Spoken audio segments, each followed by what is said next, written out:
we could come up with some nice flowers in the foreground. Actually, like when I look at this is just like the perfect opportunity to really like also like say like, look, it might be dark, but this is still like lush and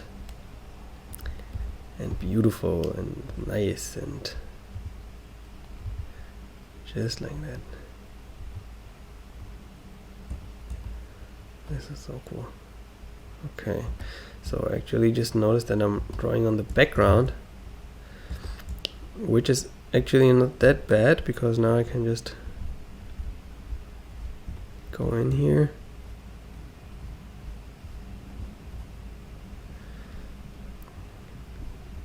and make sure these layers are separated.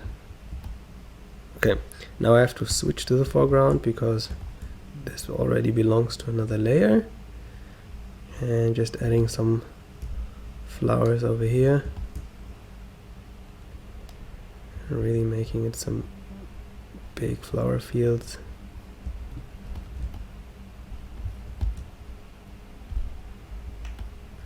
And you can already see how this is like really changing the feel of everything, like totally changing the feel of this area.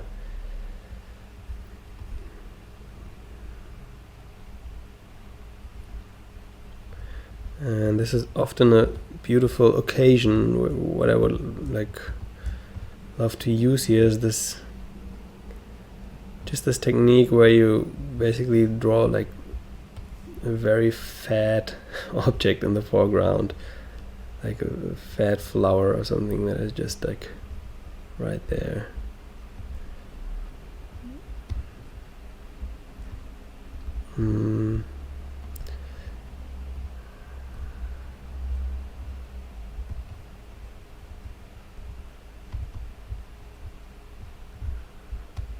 Make it bright enough, but not too bright.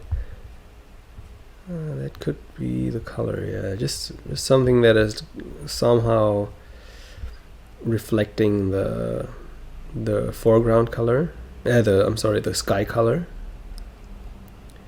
And make sure that was one too much. That it has the like decent size.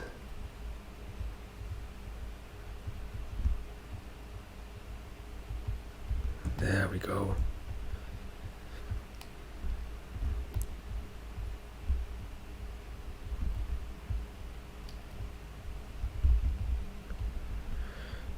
So it's kind of cool how you can tell the viewer like this is the type of flower that's going on here, and it's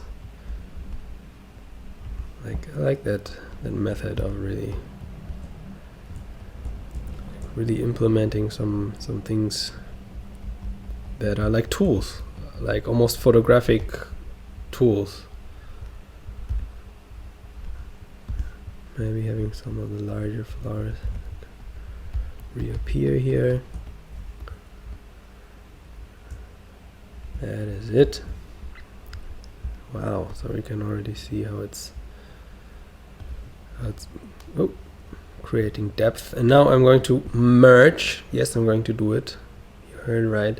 I'm going to merge the two layers so I can really give it some more depth and some more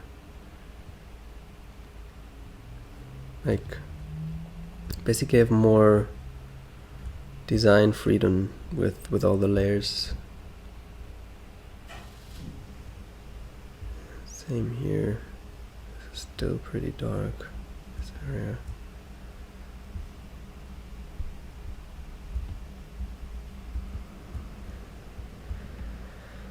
Oh wow.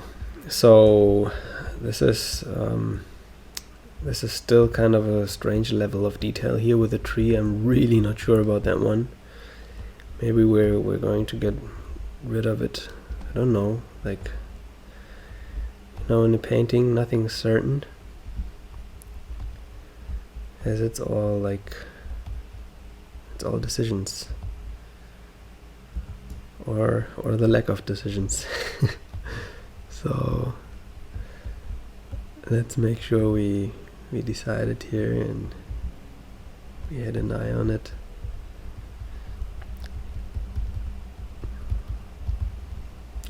Maybe we want to have some green on that tree too. Is it that?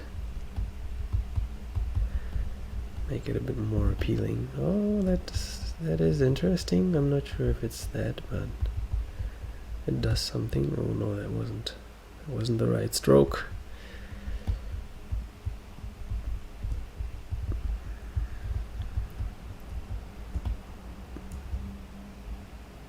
There we go. And now let's go for our foreground character. And I actually, yeah, I think it's good to give it a new layer that makes things just much easier. And choose a nice, like, hard, like, sketch brush. Maybe not that one, maybe that one.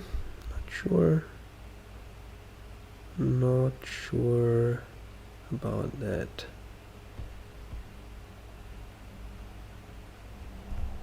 Maybe I want it. This is some pointy brushes. This is some sweet texture brush. So let's just go for the like very hard one. So we have clear silhouette shapes. And yeah, I'm totally going to make it a bit darker. This guy is just like hiking there. And again, as this is a like follow along video, don't just expect to like come up with like the craziest silhouette or the craziest character, because it's also especially like these parts that require like some muscle memory. So just do like what you can do, like do what your personal, like where you at on your level, because these are usually the parts in tutorials that are kind of sometimes like they can like they frustrated me at times when I was looking at classes or tutorials, because like basically like some strokes were shown or some techniques or some parts of the picture that were just not like possible to do for me, because I was just not I didn't have that muscle memory, or that took that many life drawing classes or whatever to just draw from my imagination. And this is something that be patient with yourself. And I'm just adding a little like animal or something. Yeah, and see where you are with this, and just explore and try around, and be very, very gentle and patient. And yeah, make sure it's fun. Make sure it's something that you really resonate with, and it's one of the most important parts. Enjoying the process. Okay. Now, what can we do with these guys?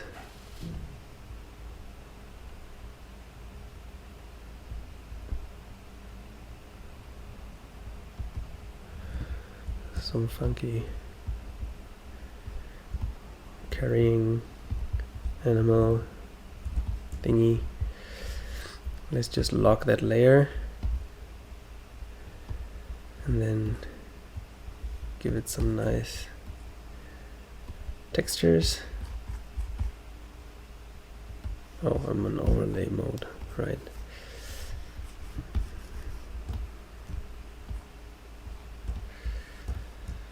I have no idea what I'm doing right now. I'm also just experimenting basically, and just trying to just like give them first like a light from the sky, as they're like basically still fully in the shadow,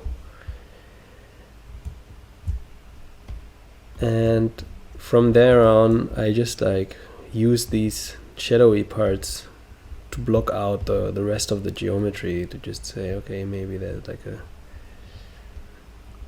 little like belt or some bags or some stuff like on that animal.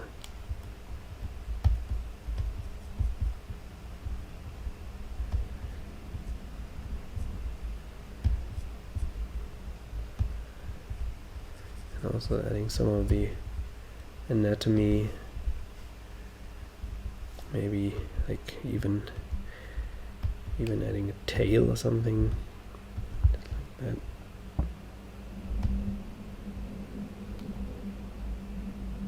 Just like that.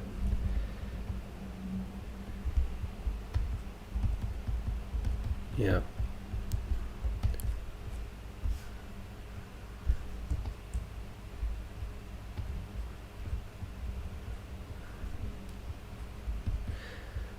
And yeah, and yet make sure you still follow along, because also when you're on a part of the picture where you're like, oh, okay, like drawing a character from scratch, like this is a tough one, and don't just like skip like the challenge. Try to still like draw along as if you like, even if you're doing this for the first time, like as if you like just can do it. Like, so give yourself almost that mindset of, okay, like I'm doing this for the first time maybe, but I'm there, and I'm really like trying my best to sneak my way into this challenge or into this task. Because often, like the moment we broke this first barrier, maybe like we find a new passion, who knows, maybe we just like drew our first silhouette and realized like, wow, like environments are terrible, I want to be a character designer, or whatever it is like that might come up. But I think it's very like valuable. Yeah.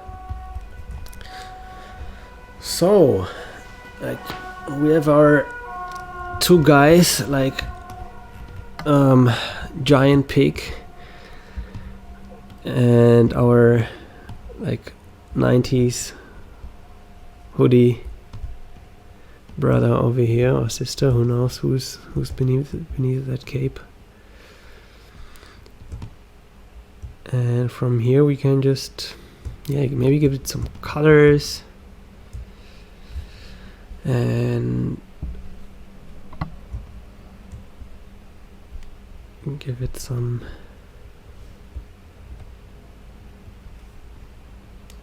of a earthy vibe to it, like that.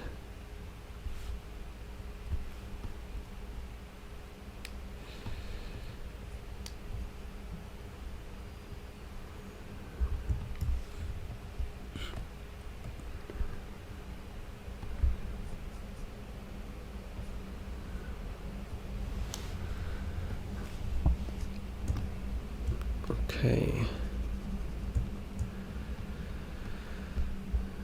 Here, maybe. Oh no, that's. I'm not sure, but I like that blue actually. Adding some brown.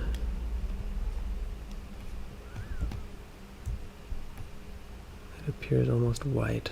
Oh, that's cool. I like that.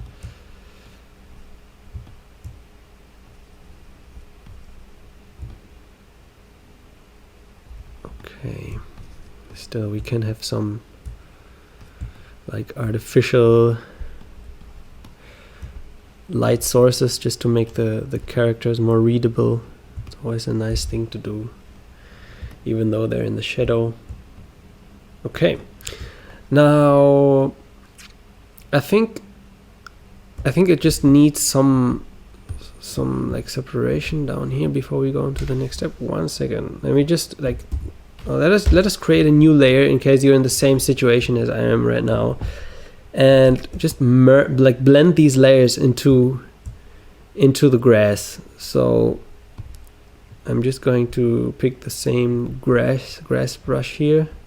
It's like the number 36 over there. Has this nice crayon look, and then I'm just adding like this extra layer.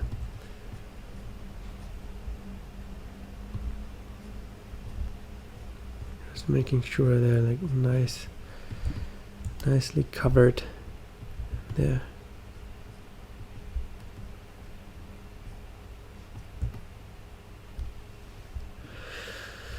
So, and now you see they're kind of walking in the grass. It's kind of an interesting effect. I really like.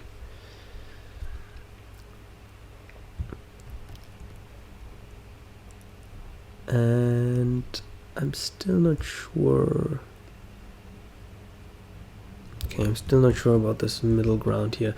Let's give some details to this whole way here. Maybe give it a fence or something that is actually indicating that you can walk along that path right there. Yeah, just something like that. There we go.